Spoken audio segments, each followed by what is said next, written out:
Pregame.com.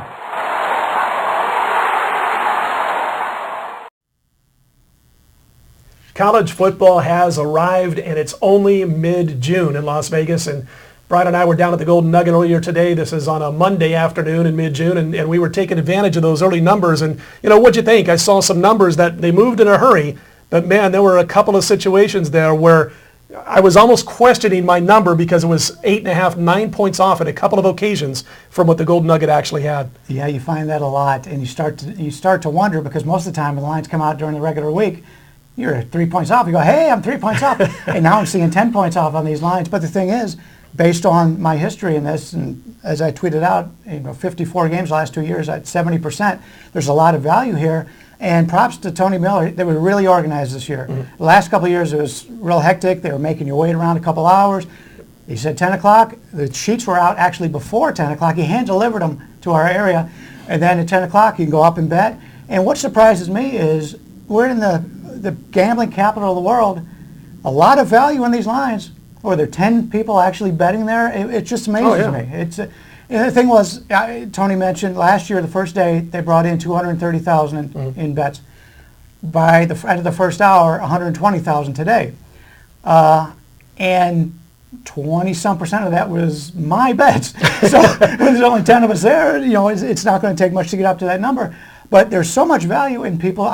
Maybe it's the economy. I don't know what it is, but people just don't want to put up that money ahead of time. Well, that's what surprised me. I was talking to RJ when I first arrived at the studio today, and he asked, how was it down there? Was it busy? And I said, maybe. And I was saying 15. I was being generous. Like there was, me and Bryan would make it some bets, and then there was the normal crew that goes down there to make their bets. But I only saw maybe 3 or 4 strange faces in the entire place. I was really shocked. Now, the Electric Daisy Carnival was going on down the street, and the place was packed, and it took me 45 minutes to find a parking spot. But other than that, I was able to get my action. Let's talk about, if you don't mind, a couple of games. I'm going to mention one that I like the most. Now, it was a $1,000 limit per bet, a dime limit. But I jumped on Florida State against Virginia Tech. It's a November game, early November, I think the 3rd, and it's in Blacksburg. And they opened +1, and it went to -1, -1.5 by the time I left, talking about Florida State. The reason I jumped on this, Bryan, and I'll see if you agree, is because everybody's hearing about Florida State being potentially the best team in college football, and I'd be really shocked to see this game under 3 if everything goes as planned as far as Florida State laying at least 3 points by the time this game kicks off. Yeah, a lot of this is speculative. If certain people come out and they say, my pick is to win the national championship is Florida State, then everybody says, Florida State, Florida State. By the time the game goes off, we may see a 7, and here we are in a pick 'em situation, +1, -1. I don't know what number you got. Sure. And the funny thing was, a bunch of us went out to lunch afterwards. Marco was there. And that's where he ate the salad, by the way. That's where he had the salad. And if you didn't film it, nobody would ever believe you.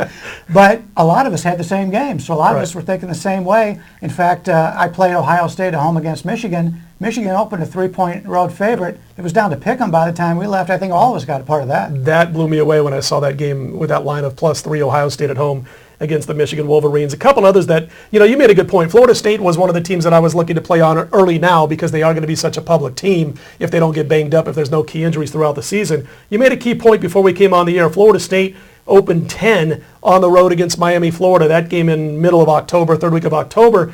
Now, my power ratings, before I even factor in home field advantage, I made a neutral field advantage of Florida State 20. The line was 10. Now I factor in about 3.5 points at the most for Miami at home. And so you're still talking about a 16.5, 17-point spread. But you made a good point when you said, rivalry football game, and that kind of got you off of this one a little bit. Yeah, my number was also high. It might have been 19 or something on this game.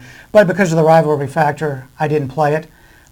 That's something you have to do. You make your numbers, then you have to make all the adjustments in there. What did they do the week before? Did they have a big game? Did they have a cakewalk? Did they have the week off? Is it a rivalry game? Exactly. And that's why I'm not going to lay that kind of number on the road in that situation. I may kick myself later for not doing it at 10 when it comes out at 13. But you got to have discipline. But you've got this. We've got 100 games here, so there's. Let me ask you this much, real quick. Just my team was Florida State to look to find spots this year on the schedule because I think they are going to be a public team. Did you have a team or two that really took up a big chunk of your wagers? Yeah, and you never know when you're going in here because this is the worldwide openers. We don't know what the numbers are going to be. Mm-hmm.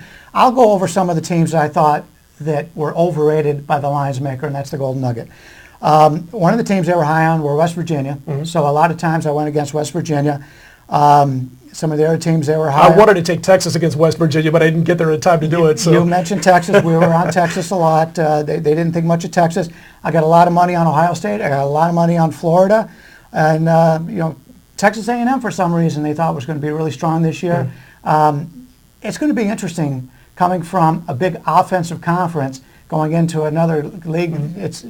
It's something you always got to worry about because I'm not real big on A&M this year, but there's a lot of times where I just look at these games and I said, man, Ohio State, every single one. And the fact was, I was up there checking lines after lunch. We went back up there, and they were talking, and they said, well, it looks like they like Ohio State a lot. A lot. So they took a lot of money. I'll tell you what, though, I was looking at last year's numbers, went back and reviewed it a little bit, and those lines that moved 10 points or more away from the spread, a lot of times you're thinking, I want to bet with the book. I'm going to go back and bet against the line moves. It's not a safe proposition because a lot of those 10, 11, 14-point movements from the time they opened up in June to the time the games were actually played, most of those teams won. I don't have the exact percentage in front of me, but you would have lost money going against it. So you got to be careful with that. Finally wrapping it up, who's the one team that you would say that you jumped on the most? And who's the, last year was Auburn. Everybody went against Auburn. And I remember early on in the season, the Auburn Tigers had moved from like a 3.5, 4-point favorite against Mississippi State when they opened to about a 4-point underdog by kickoff. And I was kind of one of those guys who thought that the Auburn Tigers weren't going to be as bad as everybody thought and jumped on Auburn plus all those points and got a real nice win there with the Auburn Tigers after they had moved 8 or 9 points. Did you see anybody moving like that where people are really down on a certain team before we wrap things up? Yeah, Ohio State, obviously. And I also thought they overrated Alabama.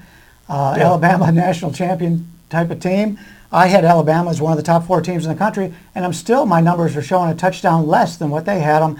So it doesn't happen very often, but I had some chances to go against Alabama. Speaking of Alabama, I'm glad you mentioned that. As we close, I want to talk about LSU, Alabama, and just say this. When I'm looking at this game before the lines came out late last night, I'm thinking LSU, and I break things down with matchups, about a 3-point, believe it or not, favorite on a neutral field over Bama at this point for me. Now, they came 2, and they're the home team, so obviously, to me, you're going to lay the points with Alabama if you only have to lay 2 because you factor in home field advantage. You're probably talking about a 6, 6.5 if I'm already saying they're a 3-point favorite over Alabama, maybe even a little bit bigger.